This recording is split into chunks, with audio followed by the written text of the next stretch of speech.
Hi guys, and welcome back to my channel. I'm Laura Presnell, the founder of Balanced Bombshells, and I help women naturally balance their hormones. And then today we are diving into my own personal update for my second and third trimesters. I did film the first trimester update that I'll link for you as well in case you want to see the whole journey. But I decided to group these together because in a lot of ways I felt very similar in terms of how I've been feeling in the second and third trimester. So today, when I'm filming this, I am officially 36 weeks pregnant. We are going to be delivering our baby girl very soon. And it's been a wild ride, like just being pregnant and trying to conceive and preparing for another postpartum journey with a toddler. Like, how do we essentially tackle all the things? So I just kind of wanted to dive into how I've been feeling throughout these two trimesters, along with some of the, like, sharing with you guys the products that I've been using that have been a little bit different this time around as a way to try to support my body, not only through pregnancy, but as preparing the body for postpartum.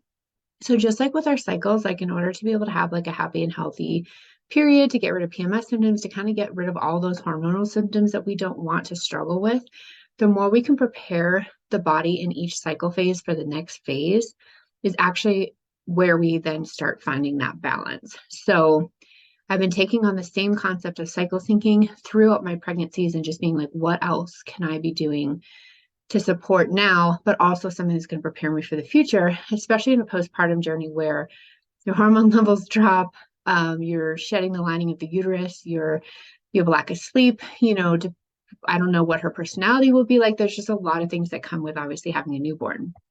So I want to make sure that my health is in alignment, I'm feeling as good as possible, and anything that I can share with you today to help you feel the same on your journey, of course, I'm always here for that.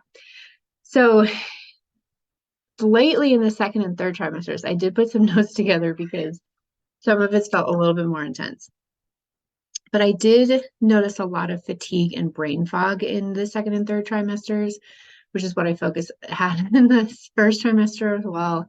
I experienced it with Dylan, and that for me is just very hormonal. Like progesterone is on the rise during pregnancy, and it can make you feel more lethargic, not as like motivated. It's a very sleepy hormone. And so it is one of our pregnancy hormones that is very elevated during pregnancy. So I definitely noticed like, brain fog, fatigue. As I've been going into the third trimester, I definitely haven't been sleeping as well.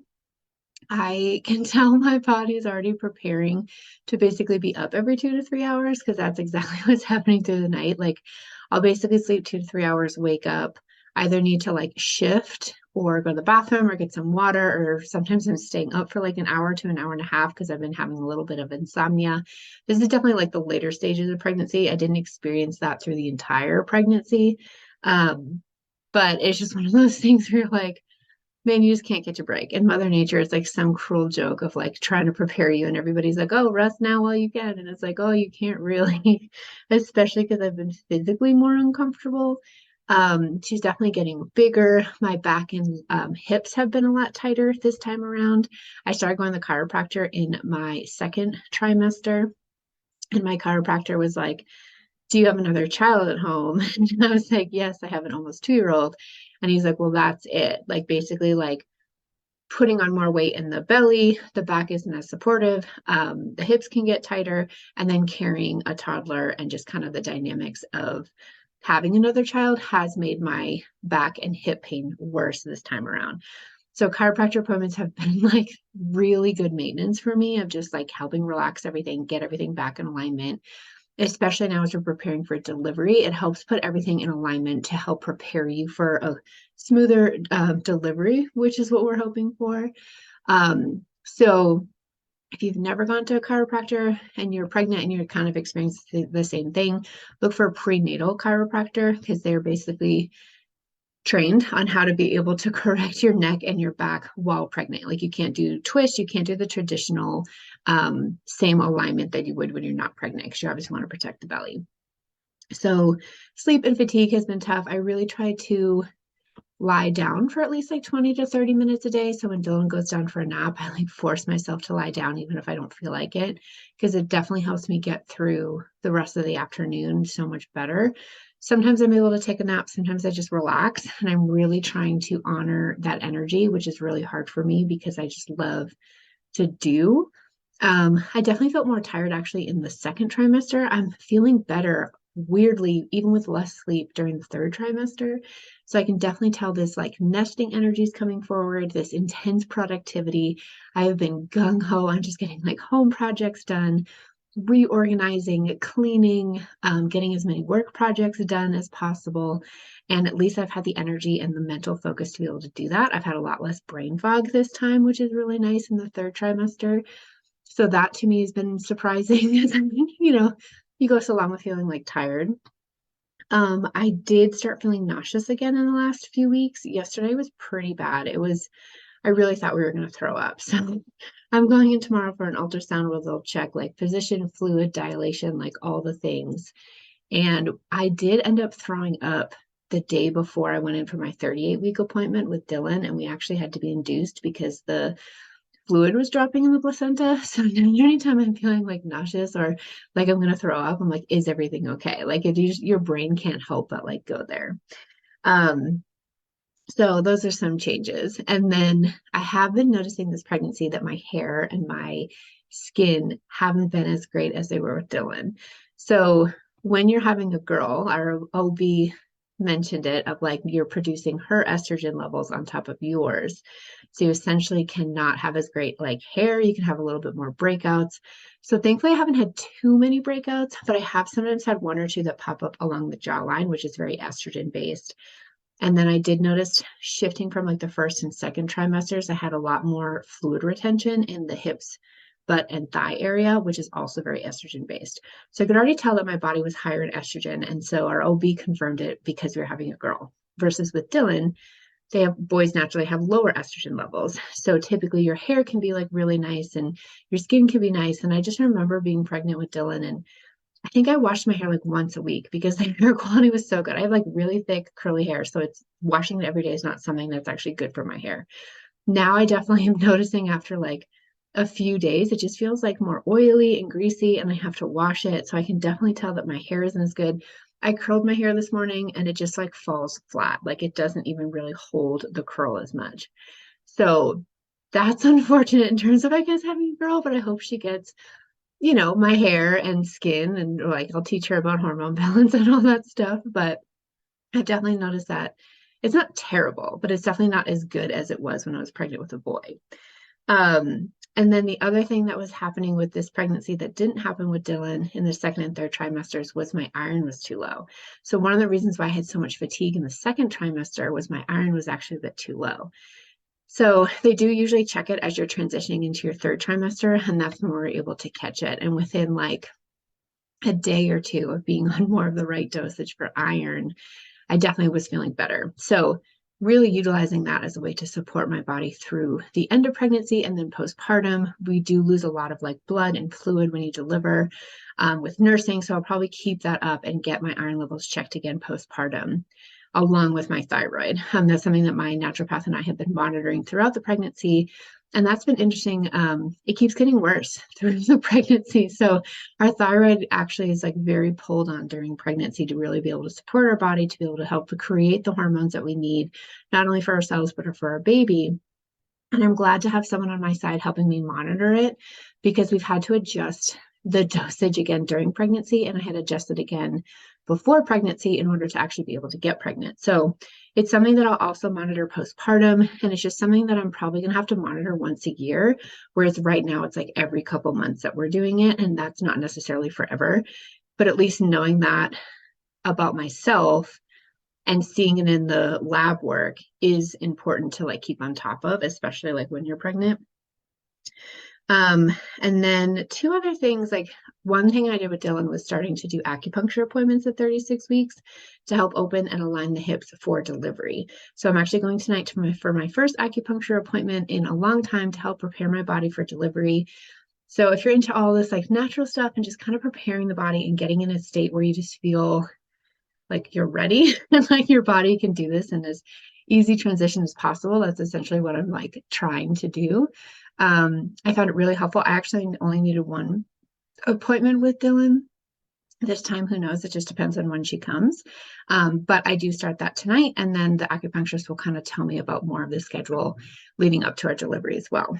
And then I'm being very careful on this because I have very sensitive blood sugar, but yeah, there's studies out saying that if you eat 6 dates a day, 4 weeks leading up to your delivery date, it helps like ripen the cervix. It helps you have an easier delivery. I've heard women really tote that it like was beneficial for them, but I personally can't do that much sugar. I have a very sensitive blood sugar. It keeps me like shaky, and it impacts my mood. It impacts my sleep. It impacts my hormonal health. It makes me feel more stressed out. So me with on a high sugar, dates are really high in sugar.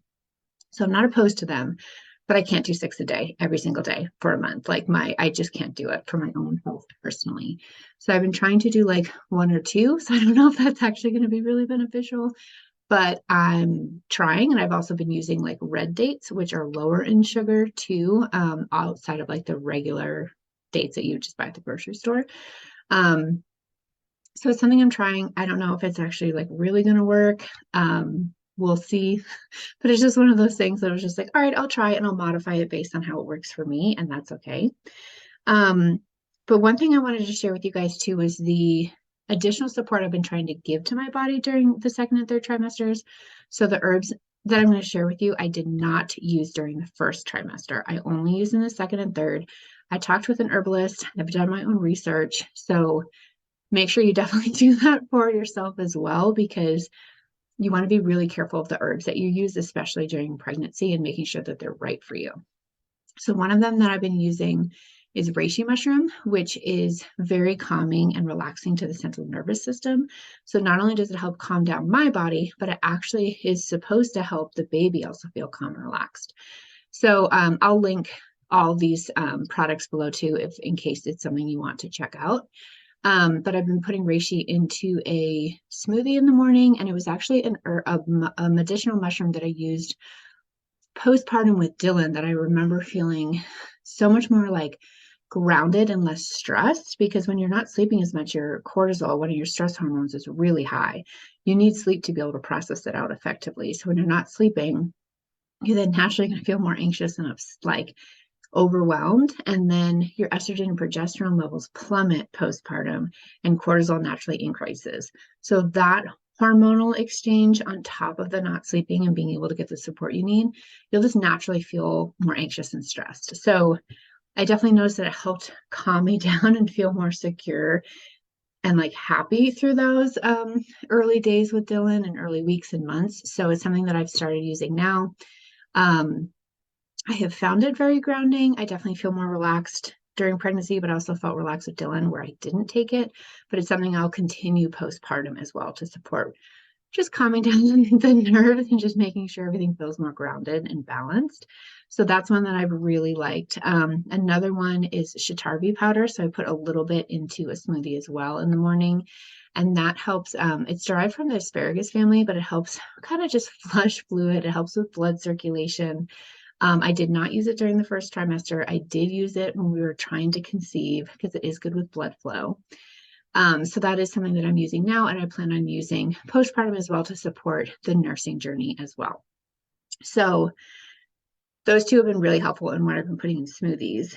And then I don't have it up with me right now, but it's a prenatal nourish tincture that I try to do like once a day. If I can do two, that's great. But you basically just put in water. I'm not the best in remembering to do the tinctures. I'm so much better with the powders for whatever reason. I have no idea. But it has like red raspberry leaf. I've been using it in the second and third trimesters. Again, with the first trimester, like I'm just a little bit more err on the side of caution. Some things aren't recommended. So it's all on your own research and what your healthcare providers feel is best for you as well. Um, but I forget the other ingredients in it, but it's really good for pregnancy. And then I will use it again during the postpartum journey. I think another one in there is yellow dock that helps support the liver. So like when you're pregnant, we're producing a ton of hormones. We want to make sure that we also support the liver to make sure that things are clearing out the way that they need to, so that you can feel calmer and balanced. Because when things get stuck in the liver, it actually creates more mood issues, stress issues, energy issues, inflammation in the body. Like everything is just stuck. And I think many women who've been pregnant know that stuck type of feeling. So anytime we can focus on our liver is really helpful. I have been taking way more magnesium than normal. So one thing that I'm doing this time that I didn't do with Dylan is taking magnesium oxide.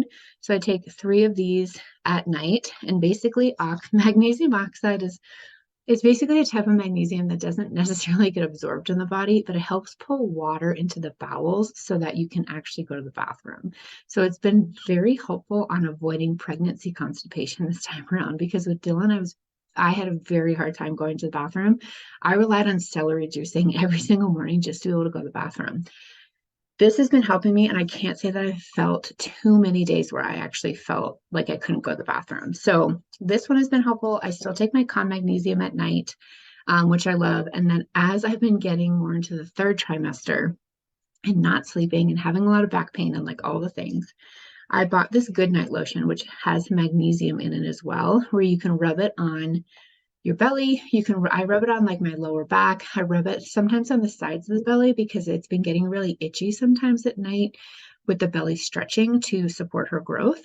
So I kind of rub it where it feels uncomfortable, and then I do it on the bottom of my feet and my neck. And I just use like not too much, but it's been really helpful in helping me go to sleep and just relaxing the muscles and like definitely this time around, I'm taking more magnesium. I have met with a naturopath to make sure that whatever dose of magnesium I'm getting is right for me. And I've naturally always been on the higher end of what someone else might also need.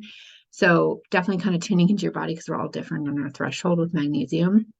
But these products have been super helpful just on sleep, relaxing the body, bowel movements, like all the things. So I'm really glad to find this concoction and share it with you guys if it helps you at all too. So with magnesium, you know you've taken too much if your stool is too loose, which is not something that has happened with me. So I am taking different kinds of magnesium in different ways. But right now, especially as we only have the last few weeks left, it's been very helpful. And then I do plan on taking this with me to the hospital to help relax my body after delivery as well. Because like I don't remember sleeping much the first night we were at the hospital. We delivered through one of the nights we were there, and then we stayed one more night and were discharged like the next day after that. But they're constantly coming in to like check on you, to check on the baby, which is fantastic. But with all like the noises and the lights, like you just need to be able to make sure that you can also relax. So this is something that actually is going in my hospital bag too. And then I haven't been as consistent with this as I should. I'm not the best tea drinker outside of matcha tea, but I've been trying to make pots of this pregnancy tea, and I can link that well. So these two are from the same company, so it was nice to get it in the same order.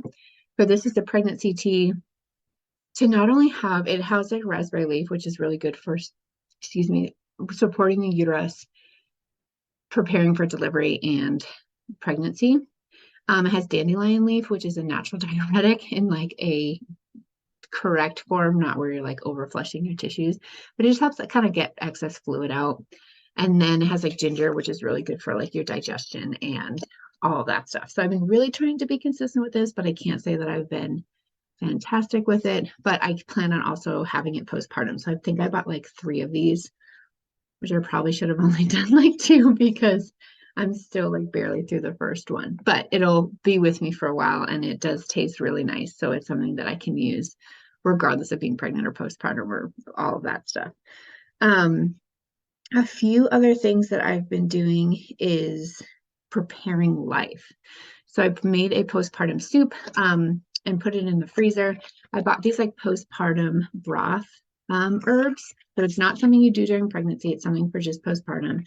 But I've been doing a lot of research on Chinese medicine too, on what is going to be supportive through the postpartum journey. And I didn't do too many herbs with Dylan. So I was trying to do my research on like what is going to be safe for nursing and, you know, good for me postpartum. And I loved the fact that I could get these herbs and just throw them into a soup because we all just need something easy and convenient versus I've seen other people like going to these like Chinese shops and then like measuring everything out. And I was like, that just feels more stressful from what I can handle. And I like convenience, which you might as well too. So definitely I prepared a postpartum soup last week.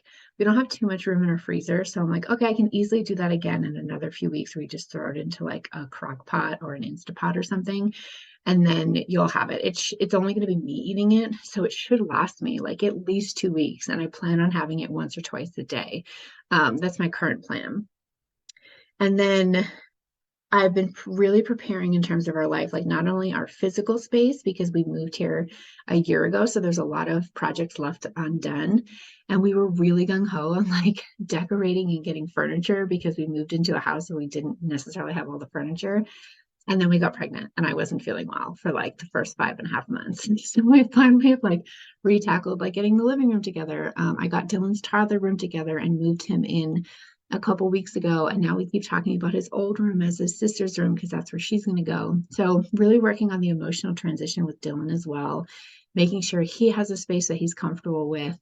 I like decorated our playroom, so it just like feels really good, not only for us because we spend a lot of time there, but also for visitors who's going to be coming in. We also found a sitter who comes in, and it's just been really helpful to have additional support this time because when we had Dylan, it was 2020. So it was like peak of COVID before people got vaccines. So we actually didn't have visitors for the first 8 weeks.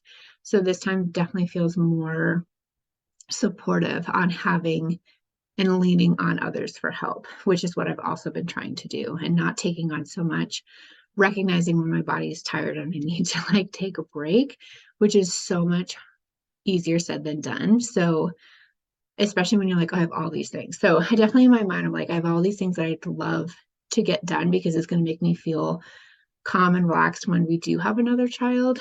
So, at least getting those projects done has been helpful, getting a sitter in place, getting a plan in place for the postpartum, like first like 3 to 4 months is what we've been kind of planning for. And then the other component was looking at like little nursery school programs for where Dylan is 2.5, because here in Colorado, a lot of the registrations are in January. So by doing the tours now, getting on a wait list, understanding what each school has in terms of like their logistics and how they do registration, I can then account for it because this we should be delivering basically by the end of December, which means like in January when we have a 2 week old, we're going to have to also get these forms in for Dylan. So making sure that I just have the areas in my life really planned out. I've already made like reminders on my calendar, so they'll just send me a reminder. So when we're in the thick of like newborn land and not sleeping and can't remember anything, I have the notifications going to my phone to remind me. And I literally put like, here's when the stuff is due. And I remind myself like a week beforehand and then another reminder a few days before. So I'm very type A, I'm very organized. So by doing that now, I know will prepare us to make sure that our son also has everything that he needs. Because you can't forget the other one, right? Like if there's two of them, how do you balance all of their needs?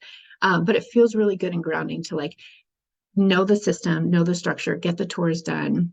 And that's just one aspect of what I'm working on. But if you're going through this journey, maybe it's something different. It could be a very different project, but just kind of working backwards on due dates, what needs to be done, what is going to make you feel so calm and light for when the baby comes. And that's essentially where I've been like directing my energy, which has been really helpful. Even though there are moments where I get very tired, I can tell that I need to like take a break. I was doing some painting projects because we're redoing a dresser that we got, which is going to look super cute. I'm very excited about it.